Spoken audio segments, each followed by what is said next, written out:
to blow your mind. Talking absolute DC and leaving everything else behind. Sayako, it's the Weird Science DC Comics Absolute DC Show. It's the Weird Science DC Comics Absolute DC Show. So let's go.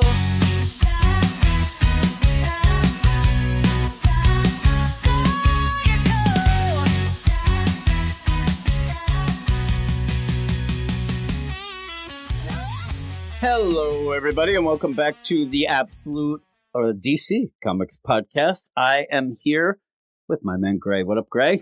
Hello, Jim. Happy New Year, by the way. Yeah, Happy New Year to Are you genki? on the 10th. No, I'm not. Me and you have been sick We have. for like 2 months, it seems. We've not recorded like a DC book for a while. That's why I wanted to say Happy New Year. It's the first one of the year for me and you. Anyway. Yeah, that's crazy. 10 days in, and you decided you're not going to do all of the Absolute stuff, but you do still like the Batman, and so me and you are going to be talking a bit of the Arc M tonight, and then we will go off for me and Matt, Dr. Matt, talking the Absolute Superman, and I think I haven't read the Superman yet as we're recording this, but I still think that I'm pretty safe in saying that you have the good pick here, because this was pretty good. I didn't even realize it was coming out. I did see that it was, but I was like, I kept forgetting about it. But when it came out, I was pleasantly surprised. How about you? Yeah, I'd heard it was coming out, but like you, I'd forgotten about it. And because there's not been the big hype like there was for the annual, was there? You know, with, who was it? Oh my God, Daniel Warren Johnson going for it on the annual. Yeah, hype. Are you talking about people losing their mind? Losing their mind. This doesn't really have a lot to lose your mind about. No, it's just it doesn't. I'd say standard story, but it's pretty good. And As we get into this, we'll have the credits, and me and you will both mention Frank Thierry is listed in the credits, yet you'll never know that in any review. They keep talking about Scott hardly Snyder. mentioned, is he? Yeah, and I like Frank Thierry. I've talked to him in the past, and he's a very nice guy. He's very, even if you don't like something, you could ask him about some things, and he'll let you know and whatnot. But Scott Snyder's pretty big, right? And he's the Absolute Universe. It's Scott Snyder. So to put Frank Thierry in the credits, I think that he wrote it with a story by, Scott Snyder guiding him. I don't know why else you would have Frank Thierry. That's what I was thinking, there. Jim. Like the basic story, like the outline was done by Snyder, and then Frank Thierry's, done the plot, as you call it, all the dialogue. Yeah, the dialogue and script and whatnot. And if that's the case, Frank Thierry did a pretty good job. And he did. Fooled everybody. Impersonating really Scott Snyder. Yeah, they really did think it was Scott Snyder. So I don't know where it would be or whatever, but really there wouldn't be a lot of where this happened before. One of the bigger things that I remember was Batman and Robin Eternal. That was listed as Scott Snyder and James Tynion, but it was really James Tynion, with Scott Snyder giving him a boost by putting his name on it. And again, if you have this issue and you put Scott Snyder in the credits on the cover, it will bump it up because he's the big guy and he's the Batman guy. If it was just Frank Thierry, maybe some people would think, oh, that doesn't matter, but this is pretty good. It is. He's a big guy, Jimmy, right? He's a big guy, but he's not quite as big as Absolute Batman, is he? No, or maybe Destro/Deathstroke at the end. Me and you were talking, who I swear to God is a Dracula. He's a Dracula. Who knew it was a G.I. Joe crossover? I did until the last page. That would be crazy. Yeah, that would be awesome. But this we're is, joking, as we said, joking. Yeah, but he does look a bit like him.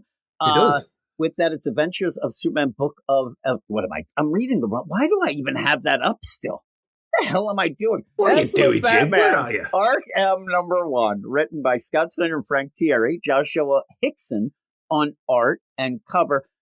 It's a different style. I think it fits. It is. I wasn't sure about it at first, but it does fit the horror. You're right. I still don't love it. It's not the greatest, but I got used to it, and it didn't detract from anything.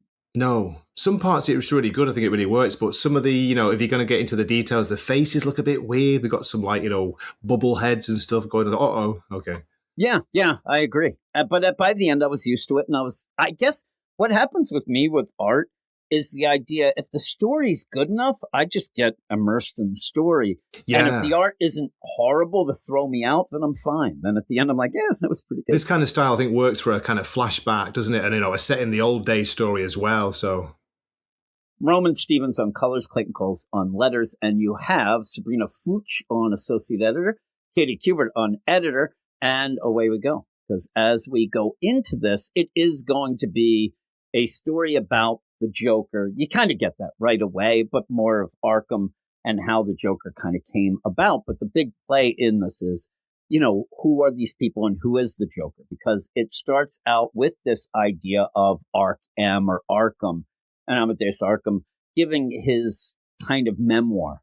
Amadeus. Sorry, couldn't resist.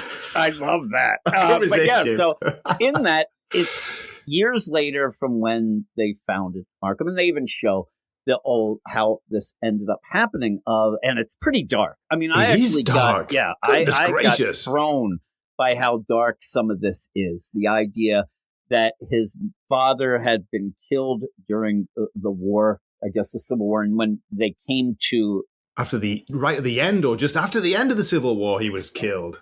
No. When you hear about that there's been a peace treaty, and then the word doesn't get out right away. So when the soldier came, they're like, "Oh my God, it's Dad, it's Dad!" And as the mom's there, and it was actually the messenger to come and say, "I'm sorry, your husband died." She just grabs the guy's gun. This guy is not ready for this, I guess. It's like, no, he's consoling her. He's like trying to, don't worry, you'll be okay. Next minute, he's dead. Yeah, his face is shot off. And she ends up going. Now, again, it plays off the idea that she is like, maybe she was already a little off, but you don't see that. So I understand the idea of grief and being upset. But boy, what does she think she's going to get out of this? It's sudden because, like you say, it's not been set up at all, has it? All we see is her just looking out the window. She's waiting for her husband to come back. That's it. And then next minute, she's shooting a guy, a soldier. And so you even have a lot of these, like the brothers and sisters, and they're there. It's not like it looks like she's kept the house unkempt or the kids have rags on it. Like, all of this, she's okay, right? Once she hears her husband's dead, she just goes completely bonkers. Shoots this guy's head, then shoots the other kids, but leaves him alive. She shoots two of the children, but leaves poor Amadeus. Yeah, Arkham. Amadeus is alive, and then she, he's got to live with it, Jim, hasn't herself, he? Oh my God! Oh my goodness! Oh man, it's brutal, and he's just there, and so he ended up in an orphanage. But with that, he wants to set up, some mental health. He's going to set up Arkham. Yeah, he wants to help people like his mother. Yeah, and so you go, they almost get to the point. I think that if this would have been 15, 20 years ago, I think they definitely would have built this on an Indian burial ground. But I think they're running scared now about getting canceled, right? So they end up where it's just where, this was the British camp. Uh-oh. And that's where you end up in trouble, Jim? The revolution. Yeah. Well, you didn't learn about it, but still. Never forget, Americans. So they end up where they build it on an old British prison camp. Colonial prison. Oh my God. So, and that's where, the British were mean to some people, and you get that haunted idea. I bet they didn't used to pipe like speed metal and the Barney theme tune to the prisoners back then, or did they? Christina Aguilera. I heard that as well. I don't think so. But yeah, I still think it was built on an Indian burial ground. I always go with that. And in that, they moved the grave. They moved the gravestones. They didn't move the graves. So you end up all this going on, and it's Arkham's there, but it's having problems, and they end up having this Jack Doe. Look at that first batch of prisoners, Jim, that we see. They all look like Batman rogues, don't they? But it's too early for that. Yeah. So but they're nutso, and they're kind of doesn't seem to be helping them.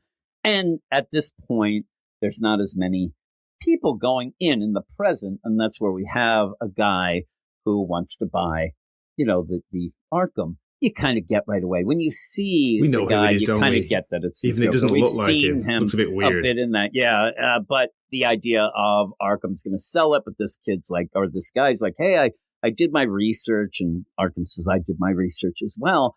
But the big thing is about this Jack Doe, and then when he's telling the story in the memoir, there's a kid who shows up all covered in blood. He's a ginger, so he probably doesn't have a soul. Jim, the Jack Doe thing, what did you think of that? It was weird. I thought it was setting it up to be a kind of an early version of the Joker, but I think that it's a sleight of hand to make you think that that's a red herring, isn't it? Yeah, because red herring indeed. But yeah, this kid shows up, Mm. and he's like a breath of fresh air. Even though he's covered in blood in the beginning. Yeah, really. Yeah, yeah. Well, he washes the blood off. And he's like, this kid keeps saying this phrase as well. The idea that this Jack Doe is just a bad guy, but this kid doesn't seem to mind. And he is a guy who keeps kind of inspiring Arkham. He keeps saying, hey, tomorrow's another day, that kind of thing going Tomorrow on. is a new page, Father. He looks a bit too, what do you call it? He's way too calm, isn't he? Yeah, that's old what beyond his years that's what kind I of got. thing. At this point, I realized that's got to be the Joker, the kid, and the red herring of the other one that looks this like the is Joker. the Joker. Is this Jack Grimm, as he's called in this series? Yeah, Jack Grimm. So this just keeps going, and the idea of Arkham trying to help people, but less and less people are being sent there. People aren't really being helped, and this Jack Doe is just the fly in the ointment. He keeps messing up and messing things, even at one point grabbing the kid. And it's crazy because he's somehow managed to murder or whatever. You can't say it, nurses, orderlies. How does he keep doing it? Yeah, because I guess they're idiots. I don't know. Why would you get near him? Even at points, he's in like a Hannibal Lecter getup. I know. But yet they're able to do it. He ends up, shook. Don't give this guy. I'm looking at him right now. I don't think he needs a toothbrush. Don't think he's used it. He ends up sharpening it to stab people, but I see yellow teeth. He ain't using that. He's not using that for brushing his teeth. No way. No, he's either, not brushing his teeth or he's British. Thank you. Oh, yeah. Okay. We kind of half won the war, but we lost our teeth doing so. That is true. And maybe, I was going to say. I'm kind of quoting Mike Myers there, aren't I? Paraphrasing Mike Myers, who's Canadian, by the way. Not American. My poor mom, no teeth at all. And she's British, so it makes My teeth sense. are all right, but I didn't realise for years, Jim, until my daughter pointed out I've got a bit of a gap between the two front teeth. Even when the wind whistles through it, I never noticed. Yeah, you didn't notice. Because that's the thing. You were just happy to have all your I thought it was normal. Yeah, just straight teeth. You're like, look at these straight teeth. I mean, this is great. Don't get me started on Japanese people, by the way. I mean, that's a story for another podcast. Yes, really. So Jack, he grabs the kid, and then the kid gets away. And you see that, Amadeus really likes this kid. Like, this is like his son. He's setting up to be his heir, isn't he, pretty much? Yeah, he's going to run. Take and over. That's the weird play. By all of this going on, you kind of get back to what probably would have happened anyway, right? Because he said he's going to be my heir. He would have left it to him. But Jack Grimm, he goes a different way. Because as they're going, this guy says, hey, tell me about the breakout. Again, this guy in the present that wants to buy Arkham. He says, hell, tell me about the breakout. The most infamous incident of all. Yeah. And when you get to the end, this really is Jack Grimm just messing around. He's just effing. He's effing with Amadeus, isn't he? Yeah. He's messing with his mind. Spoiler, he's the kid again. Also, he's been donating, hasn't he? Secretly, anonymously, donating towards Arkham, for years. Yeah, now he wants to buy it because Amadeus is old. Well, they talk about this breakout again. Jack Doe lets everybody out. They're going around. I mean, the amount of people they killed in the prison doesn't equal the amount they even did outside. Like, many people got hurt by that this. That scene, Jim, when they're all escaping out, they're coming out of the tunnel. Look at them. It's like Halloween night. It's Leatherface. Oh my God. I mean, all of these things. Like, there's not one normal looking guy there. No, they're all terrifying. At least you know to run from them. But yeah, they ended up going, and that's where Amadeus during this breakout realizes, oh my God, Jack started this. He probably went after the kid. Yeah. Oh no, the boy. Yeah, and you see that the bed's covered in blood. You have this teddy bear the kid had with blood, but you never really see a body. And I thought, that's because they didn't want to show it too. I thought it was on the floor, maybe the boy, yeah, and they're not showing it on purpose. Thinks that the kid was bricked up in this boiler room. This boiler room becomes a big thing. Where they'd escaped from. Yeah, they dug a tunnel there as well, but they found another bricked up area, didn't they, later on? So he never really checked the idea, I don't want to see this body. I don't want to go back down there, no. In the meantime, though, they go down, and I get what he's doing, but this is insane. Like, when you go down, if somebody's like, hey, by the way, I have this shrine down in my basement, you want to come see? And you got a bunch of pictures of twine and shit through it? Run. Run. Don't even be down there. Amadeus has been keeping records, hasn't he, of all the people who were killed after the inmates escaped. Because he said this is like his own shame, a record of a shame. Do it in a scrapbook. Don't do it in a boiler room. Wall everywhere. Don't cover walls with twine and stuff. You don't need that. You look crazy. But he's there and he's like, it's a record of my own shame. The breakout was hidden from the papers to prevent panic. Sick people under Jack's tutelage twisted toward crime. There were robberies, murders. Eventually it all, were brought back into place, all except him, the man I referred to as Jack Doe. So they still want you to think, okay, Jack Doe went off. He's Jack Grimm again. This is way back when. But Jim, can I just say, by the way, Jack Doe, really? I know, yeah. Come on, Scott and Frank, what are you doing? So they end up where, because he's kind of immortal, you would think, oh, okay, he's just been going around. But you have this younger guy who's going to buy the deal, and he's real interested. And then he's like, oh, he sees this other part of the brick wall. And he's, oh, why was this bricked up? Why was this part bricked up as well? Yeah, there were 2 bricked up areas. What's going on? Yeah, and Amadeus says, having not been down here in ages, as I've said, it's not something I would have noticed. And then, he ends up, oh, well, ever wonder what else you haven't noticed? And then he whispers in his ear and whispers the phrase again. Jim, is that when we heard from behind the other bricked up area, there was a strange kind of bell ringing? Oh, my goodness. Don't watch a VHS tape or watch the TV. Yeah, whatever you do. All that stuff. But yeah, and he's like, hey, you don't have to see me out, doctor. I love this place. But you see Amadeus, he's shook. Yeah, by what he just whispered to him. We don't know yet. It's like, oh my God, what did he say? What could it have been? And so he ends up at night. He looks like, I don't know what. He looks like me and you. He couldn't sleep. It's like up at 2:30 again. So he ends up where he decides to go down and check out that other part. And again, because they never found the body of the kid. But come on, though, don't you think he would have been curious? He would have had to have known. Yeah, he said he didn't notice because I guess he's just saying it was too bad. Oh, that's right. He said he'd never gone back down there again. Yeah, he was too ashamed. I guess the boiler never had a problem. Like the idea is like the boiler goes off and he's like, yeah, whatever. You deal with it. I'm not going down there. I'm not going down there.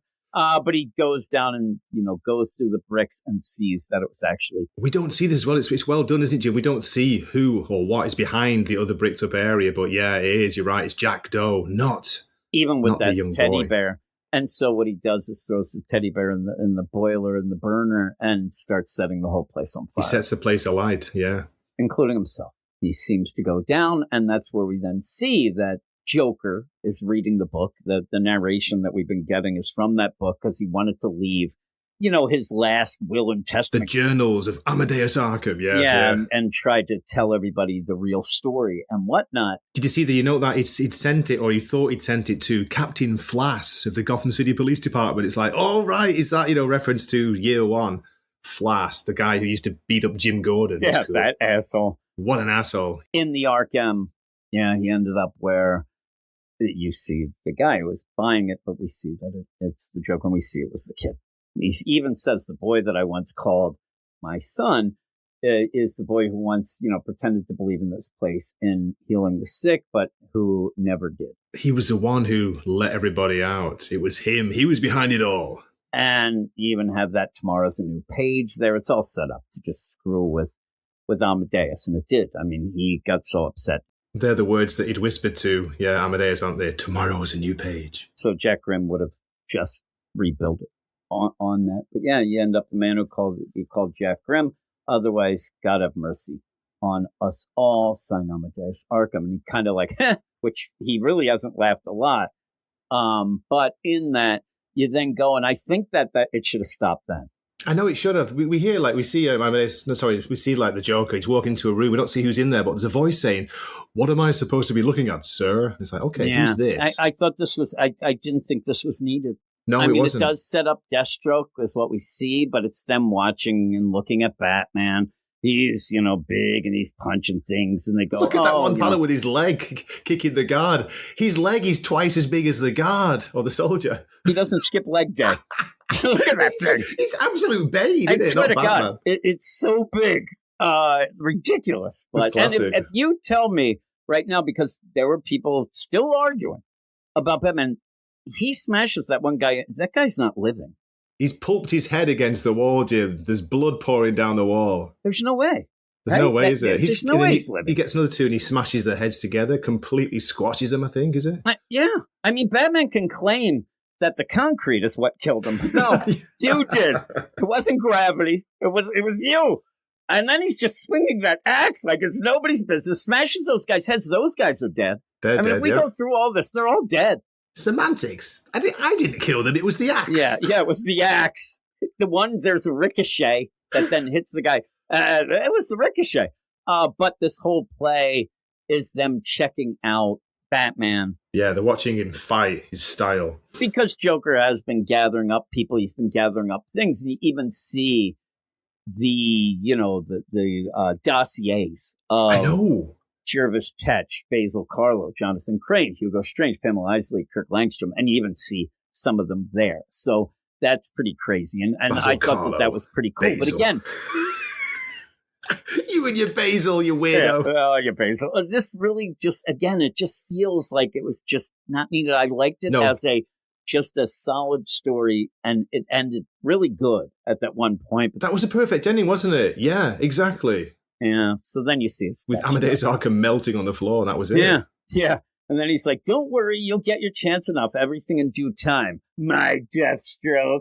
He's a Dracula's. He looks like a Dracula. He looks like Destro as a Dracula. It does. That's kind of cool. We'll see. And if you look, almost has like a bat symbol underneath his deal. What I think is funny is you get that play of people when they first see Batman thinking he's a Dracula. So here you got him here. So I just can't take my eyes off his pointy metal toes or feet, Jim. What's going on there? Well, they're no toes, are they? They're just the Destro thing. The prongs. Actually, I will tell you that Joshua Hickson, we said the art's okay. He draws feet. I got used to it, yeah. He's got Deadpool feet. That's what he's got. Yeah. Right? Yeah. I think the art, as I say, it works for all the flashbacks. It looks good as like a historical story, it really works, but I'm not sure about Deathstroke at the end. Maybe at the end, maybe they should have had another weird. Artist do it. Yeah. At the end, maybe the normal deal. I like the way he draws Batman, even though he's absolutely huge, but he looks pretty cool. But yeah, Deathstroke, sorry, he wasn't like the dun dun dun big reveal. Like, it just made me laugh, to be honest. It looks like a Dracula's.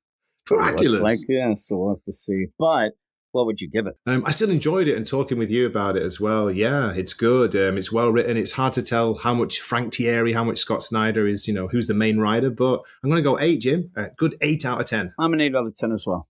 I thought that was pretty good. And if people want to know, that is what we used to when we had our book of the week.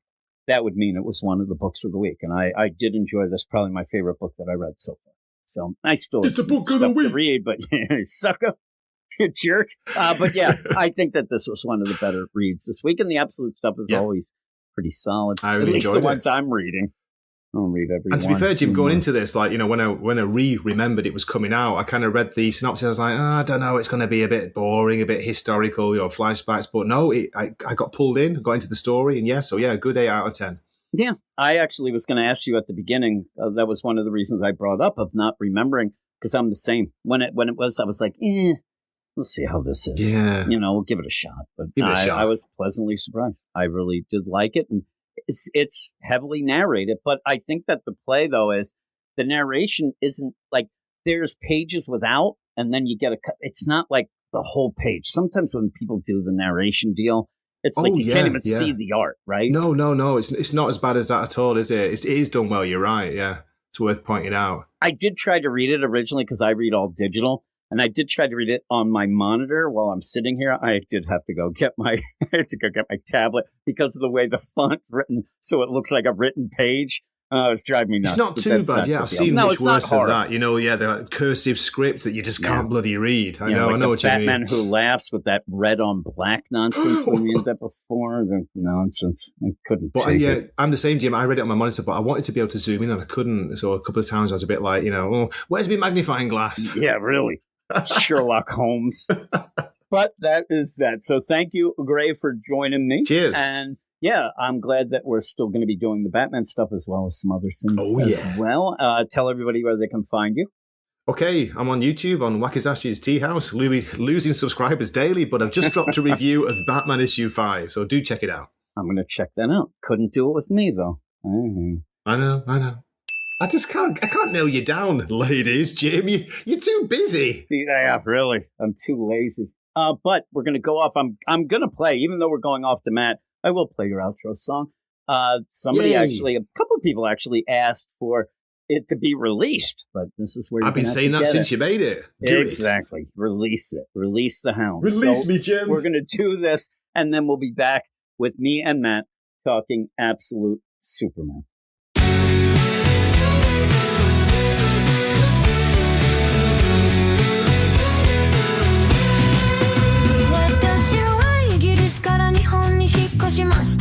感動して感謝しました本当に大好きです私は普通の男ではありません私はもう本性の愛です私にからかわないでくださいそうしないとあなたは消えてしまいます私は普通の男ですでも私はあなたを殺しますだからそのまま受け取ってください足元に注意した方がいいよ準備をしてくださいフォローしないと大変なことになりますよ私に伝わらない私はあなたを殺します私は日本の愛ですあなたは警告されました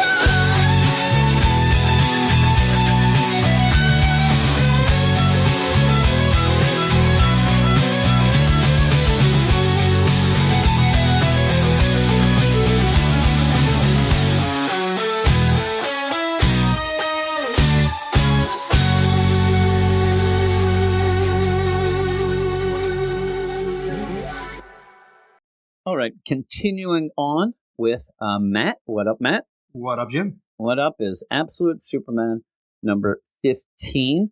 It is, and they're really pushing in the beginning. It's a new story. New story starting here. When they do that, it feels desperate. Yeah, he's got a new costume on, so it's smart. I mean, this is the thing, and me and you do the Marvel podcast. DC puts on the cover. A new story starts here. Marvel just gives you new number one. Absolutely. It would be a number one, yeah. A slight shift in the name. Same creative team, number one. Same creative team. It would be called Very Absolute Superman now, and then we would end up having a new number one. So at least they have that. But when I saw it, I don't know. It just felt like you're kind of desperate for attention, though. And it seems like all these books are doing fairly well. But it is written by Jason Aaron, Juan Ferreira on art, which is awesome. Friend of the show, Becca Carey on letters, Ash Padilla, assistant editor, Chris Conroy, editor. And it's part one in blue. You're going to deal with some things here that it depends. This is the weird thing. There are people for the first 14 issues yelling, this doesn't feel like Superman. It doesn't feel like Superman. This issue feels like Superman, right? But it feels kind of like maybe generic Superman. Like we're dealing with a lot of the things that you've already dealt with a lot with. The idea of Superman not being able to save everybody. The idea of him, kind of trying to adjust to be that human side of him. But it does feel like it's becoming more of a traditional Superman book. But maybe people who are reading it, that might be a weird shift for them because they're now adjusted to what this was. And not having Soul, it does change a lot with that voice. He still will talk. And I actually give Jason Aaron credit because at the beginning, he's talking to Soul. Soul ain't there, right? I think that would be natural to somebody of his age who's always, like, for the longest time now has been talking to Soul. You would kind of still, in your head at least, but talk. But it also allows you to have him say things. Well, also, don't you get the feeling that he's going to somehow get him back, though, Soul? Yeah, because Brainiac comes in at the end, and Brainiac kind of was the one who he ended up taking down Brainiac. That's kind of how Soul ended up, corrupting everything and going. But then we see Brainiac, so we'll have to see what exactly happens with Soul. I said in the last issue, the reason why we did it was because he will be around more people, Lois, even Lana, and everybody else in Smallville. So you don't really need that deal. It's tough to have a character that's always by themselves because it'll either be narration or just mumblings to themselves. And it gets kind of boring that way. So you had Soul to bounce back and forth with it, even though you could say even we could have had this twist where, oh my God, Soul was never there. He was talking to himself, but you know what I mean. He was just talking to Soul, and Soul would be like, I don't think you should do that. He was more of like a conscience type thing and a protector, but he doesn't have that now. And he's trying to deal with, the repercussions and ramifications of the Lazarus Corp going into Smallville. They're out, so that's mentioned. It's kind of like pushed aside. The news cycle It is definitely changes. pushed aside because the town was ruined. And now it's yeah, they're kind of rebuilding. It's very quick. Now, in this, you laughed before we started, was that Superman at one point, Cal says, I'm going to work the farm. yeah. Like Mom and Pa, Mom and Pa that he knew for like a day. It still goes back to that for me. Even throughout this whole issue, I keep thinking you barely knew them. He spent more time with that old bag in the hospital than he ever did in real life. Old bag, indeed. Yeah, and he was there for like a day. So he ends up in a weird twist because of how the Lazarus had to get the hell out. It does feel like what happens with Superman with Cal and going with Clark Kent as well now. There's like a lot of gray areas and little loopholes you can use now because Lazarus got the hell out. Now you're like, I'm just going to take the Kent farm. Boom. So he has it, but he's like, I'm going to farm without my powers. He's over there doing small engine repair on a tractor. It's going to last an afternoon. Uh-huh. He's not going to be able to. Also, I'm getting that what you'll get. I think Smallville is going to keep being that grounded thing. That's what he's doing here. But I think it's also going to be like how they had with Lazarus. Remember when everybody stepped up? You almost had the Spartacus. I'm Spartacus. I'm Spartacus. I think that what will happen is he'll keep being distracted. He'll come back. Oh, man, the crop. They'll have done the crop deal for him. He'll end up coming back and there'll be corn. Be like, oh, my God, they did it. And then they'll be pissed because he'll go off again and it'll all get that rot, that corn nonsense. Yeah, but exactly. He's doing small engine repair on the tractor. And I will say, looks damn good in those overalls. I'm not a big fan of overalls without the shirt underneath, but he can pull it off. He's very got some muscular. big arms, yeah. Yeah, he's got huge arms, big lats, right? How long till he cuts his hair, you think? I don't know. That I was going to say, the hair starts making him look too much like a bro.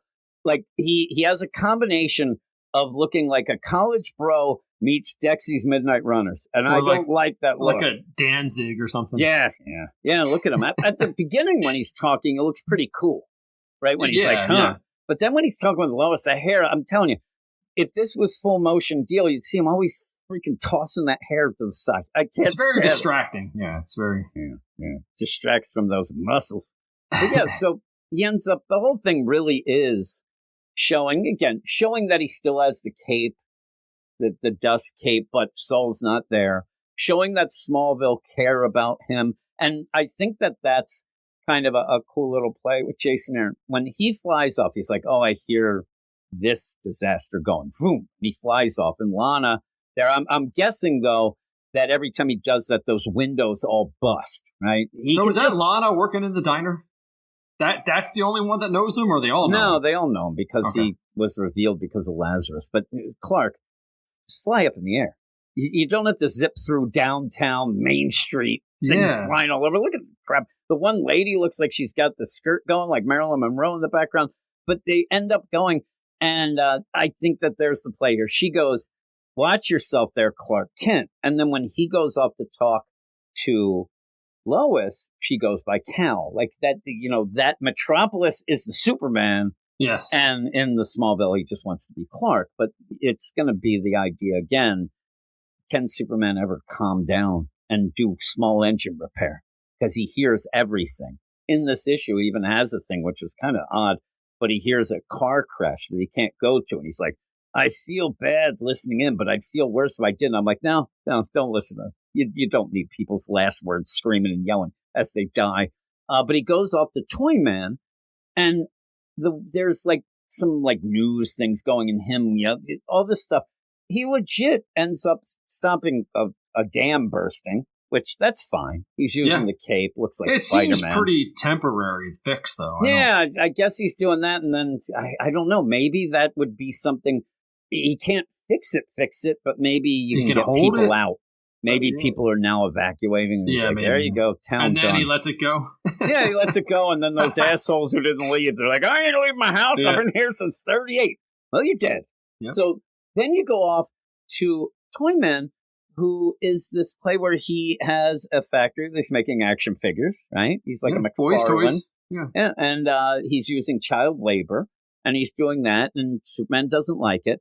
But Superman comes in and heat visions He comes in the hot. deal. Oh, he comes in red hot, and the place is on fire all around Tetch. And I'm like, that's a little too much for me. And then all the floors above that are dead. I mean, they're just.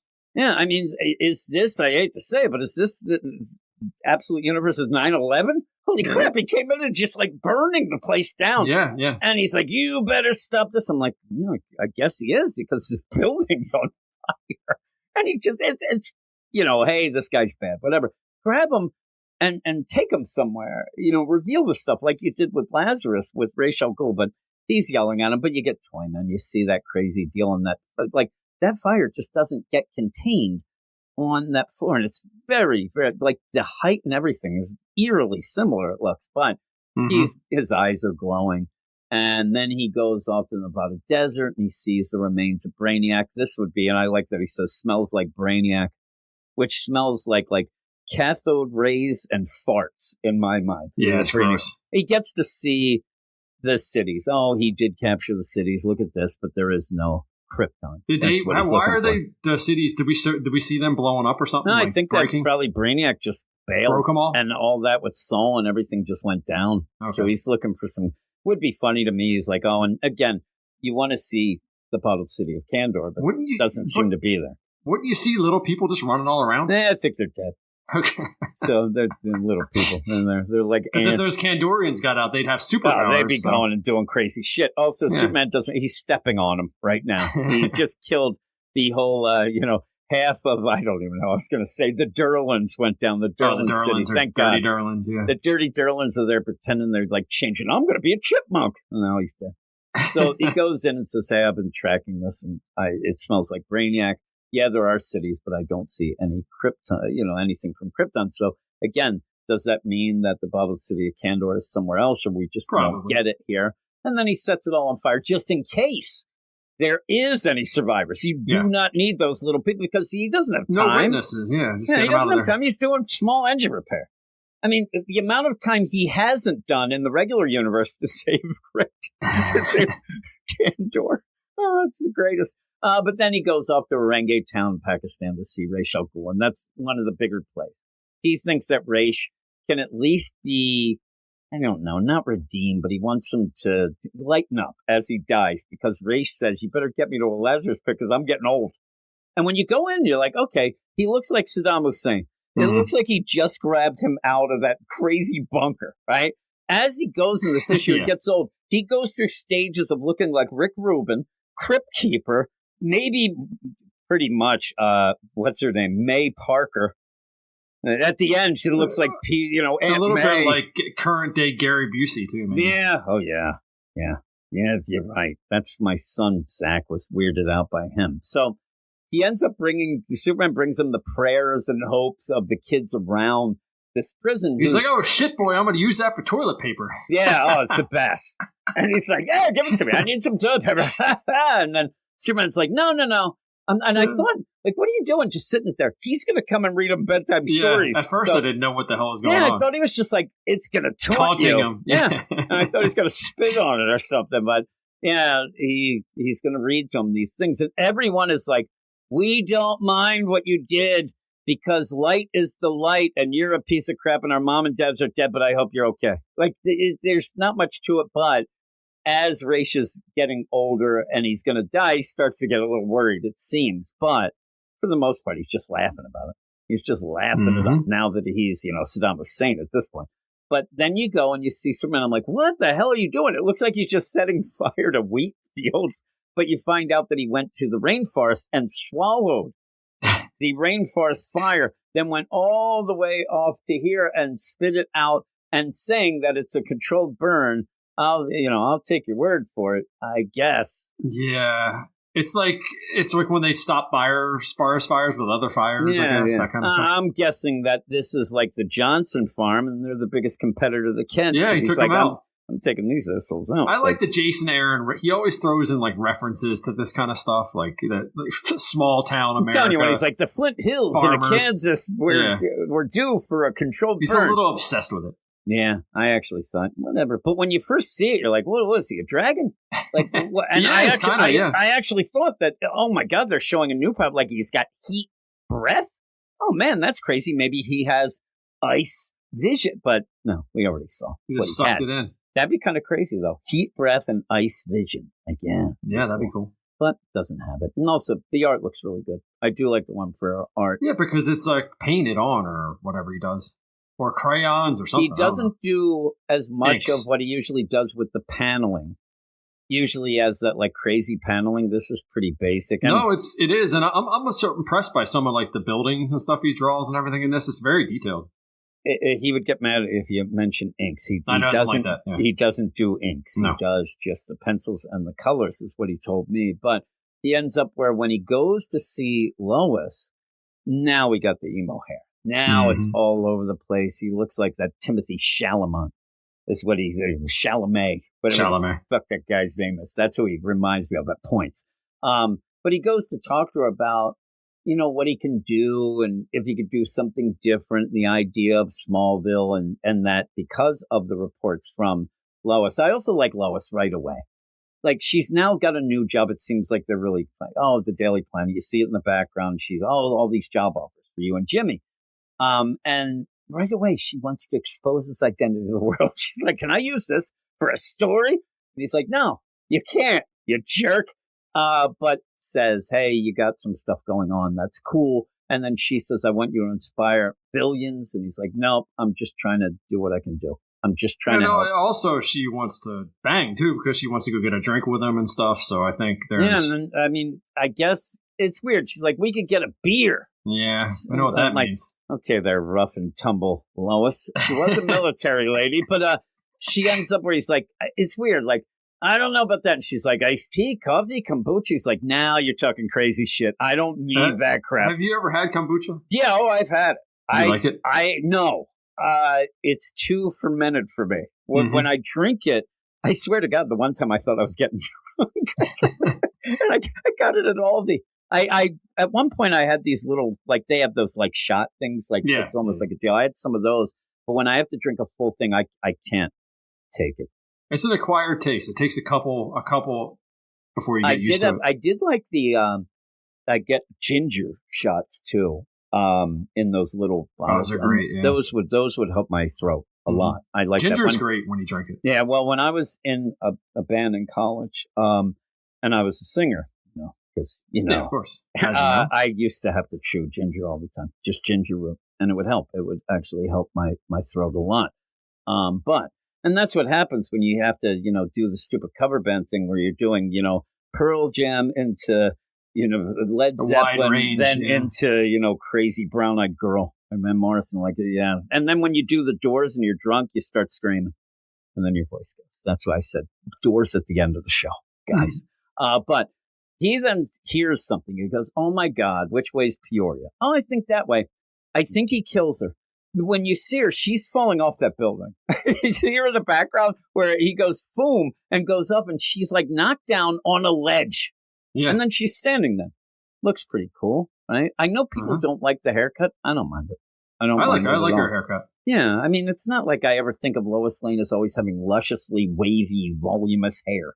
I think it's just standard. But it's a cool Superman's look. Haircut's crazy. But you also see, too, in this that Jason Aaron's really trying to push quickly, and he does, the idea of a little love triangle going, because he goes back to Smallville, and Lana comes in, and, I don't want to, get anybody upset, but stay with Lana. Yeah, I was at that last panel at the bottom. I'm like, yeah, she's leading the pack. Yeah, I mean, when they say, these small towns have a lot of cow milking, I know what they're talking about. I mean, holy moly. Like, look at her there. She's utterly beautiful. Yeah. And so she comes in, it's like, hey, because everybody wants to help him. And he's hearing all this stuff, and that's one of the big things. Again, he can't get away from it. We're playing a lot of things that you usually have when he's younger because he came here later. He doesn't have Mom and Pa Kent, so he's trying to deal with it, and he's just flying around trying to help everybody, but he can't. And I think the costume looks pretty cool. I'm looking, at it now, and he has that other one there. It's funny because the mom, his mom gave him her version. He threw that right in the trash. Yeah, he's like, I don't. He made his that own shit. So she goes and says, "Hey, I forget the lady. Like Mrs. Thompson made you a casserole." And he's like, "Okay, put it there. Put those in the refrigerator, Clark." Jesus Christ. Yeah, they got bacteria on them. He has them, and then the worst is he's going, "I'm going to give these things to kids in Sudan." Yeah. And they're going to be on the bathroom. They're going to be on the can. Yeah. Which I don't want to say. I was going to say some people like Sudan's actually this, but you end up where Lana, tell him to put them in the fridge, put them in the freezer for crying out loud. He's going to go give this shit to these kids, and they're going to vomit. And that lady's going to want her casserole dish back. Yeah, I was thinking probably. that too. That dish is in Sudan. You see, Superman goes and he just like dumps it somewhere and goes. Also, I don't know. Crap. Some kid in Sudan, I guess you'll eat what you eat, but he's like, I don't know. They're like, oh, we can't eat this shit. Has anybody ever brought you a casserole? Like a stranger? No, I gave one a stranger. Yeah.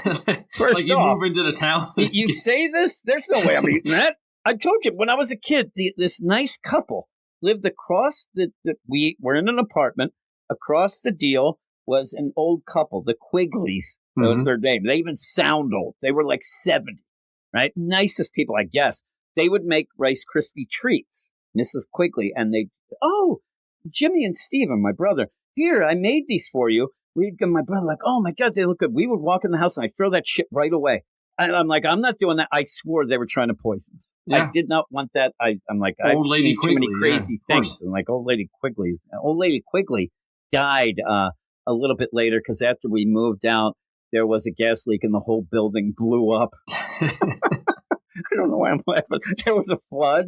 And what it did, I guess I didn't even know because I ended up saying to my wife, Tanya, I heard there was like the washer and dryers ended up like shifting in this flood. And it always did flood in this thing. But there was one of the big, hurricanes or whatever. And actually, it was before that because it was when, I was still a kid. But whatever, there was a huge flood. And it moved this washer and dryer. And like the dryer was gas powered. Yeah. And it moved the pipe that it was leaking. So then like 2 days later, whatever, it built up so much, somebody probably lit a match and the thing went sky high. The whole thing blew up. It's like 17 people died. Oh, it's crazy. God. Yeah. You left that part out. Yeah, we were out. Luckily, we were out of there. Jeez. I didn't even hear later. I didn't even hear about it until I was older and like, holy shit, we missed it by like a year. I'm like, oh, I don't know if that's good or not. Maybe everything would have been done. I wouldn't have to worry about nothing. But yeah, then Superman goes back and reads poems and things, gets on his tractor, goes and saves a boat. It's all this. They're showing you that something's got to give. He can't save everyone, but he's trying. He gets this one kid, takes him to like the Himalayas. The girl's dying of cancer. Now she's died from the elements. Yeah, she's frozen to death. She's done. But she does die in his arms. So I was wondering logistically how that happens. He says to the parents, I want to take your kid. And then how do you bring her back? Like, she's dead. So then they're going to assume that you did it. Yeah. That's what the sun is for. You said you should The sun solves all problems. Yeah. Also, it's like the last thing this kid wanted to do was look at the mountain. Yeah, it's kind of weird. Really? Like, yeah. In a different part of the world, too. Should have been on, like, the shady maple. Go to the buffet. So, yeah. I question whether this kid would even know about the mountains. She's so young, and she lives in Thailand. She's pointing. Wait a minute. There's a speech bubble that's hit. What the fuck is that, she's saying? Yeah, exactly. Like, where's my mom and dad? Like, that's the thing, too. It's like in Thailand, there's a kid with a body riddled with cancer. No family. So there's the play. Because really the play would be as like, I want to see my mom and dad with my last breath. But instead, that's very horrible. Your family is the mountain, he's saying. And yeah, there you go. Yeah, it's the Make-A-Wish. I want to fly up there and look at a mountain and point to it at a distance. Your daddy is the mountain and your mom is the sun. Yeah, there you go. And meet your mother. Boom, right into the sun. No fuss, no muss. Also, do you think that it's a power play where Superman gets in like the lotus position and floats?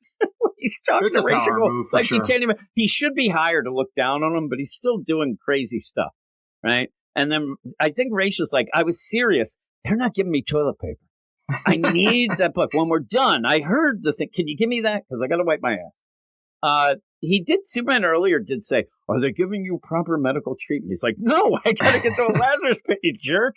Like, I'm surprised actually that he didn't go look for the Lazarus pit or try to find something. Then, if he did, he could save this kid, right? He could do a bunch of other things. That people who died in that car wreck. But he's like, "Hey, we are not dust. We rise from it. We will build the world you refuse to imagine." We didn't realize that Kansas wrote that one to him. And I mean the band. Dust in the wind. Then he's, again, Ra's now, he's done. And he starts to repeat some of these. Now he's realizing, I better repent. I better, switch on this deathbed or else I'm going to hell. And you go, and again, Superman's saving this bridge. Then he goes into his, it looks like even like a little Fortress of Solitude type thing with all of the, the stuff, gems and stuff, and Saul and whatnot. But at one point he did try to talk to Saul, and it did meant that's the thing. There's still a system there. Mm-hmm. Fully functional. It just can't talk to you. It listens to you. It just doesn't respond. Yeah, it only responds with, failure, no thing. Yeah. So there is where it seems but if Saul comes goes, back, hey, you can inject them in and just get that conscious. It's like, you lost the AI, but the computer's still going. Yeah, it still makes a cape for you. It still does all this other symbiotic looking stuff.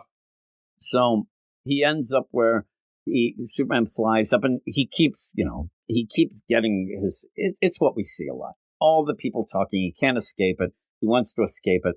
I'm wondering if that's how somehow he makes like a negative zone type thing, a phantom zone.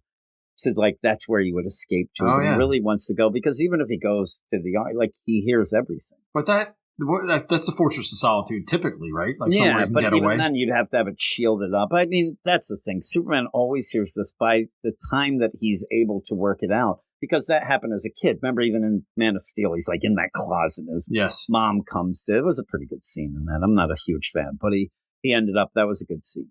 But in the meantime, he's doing this later in life. Like you're, I think because this is issue 15, and we're losing track of the idea that this is stuff that he dealt with usually when he's 6, when his powers first really kick in, and he hears everything, and it hurts his head. And he's got to, figure out how to compartmentalize the stuff, which he does. You don't have Superman a lot of times just going around, "Oh, I got a headache because I'm sick of hearing everybody," but he does.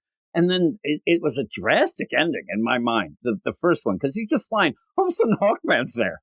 And Hawkman's like, "What the hell do you think you're doing?" With that huge, crazy, it looks like a 1940s bomb.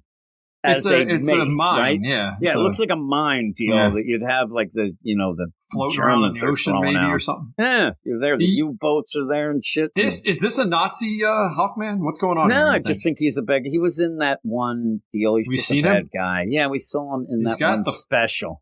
Pants on, the stupid jacket. Yeah, he's the jackbooted freaking. He's just a bad dude. I think it's supposed to be that. But we always talk about Hawkman's cool-looking costumes. This one sucks, I think. Yeah, and he's got like the negative man look. And his like headpiece. unknown soldier, then the headpiece is on. It's okay. It's just, I don't know.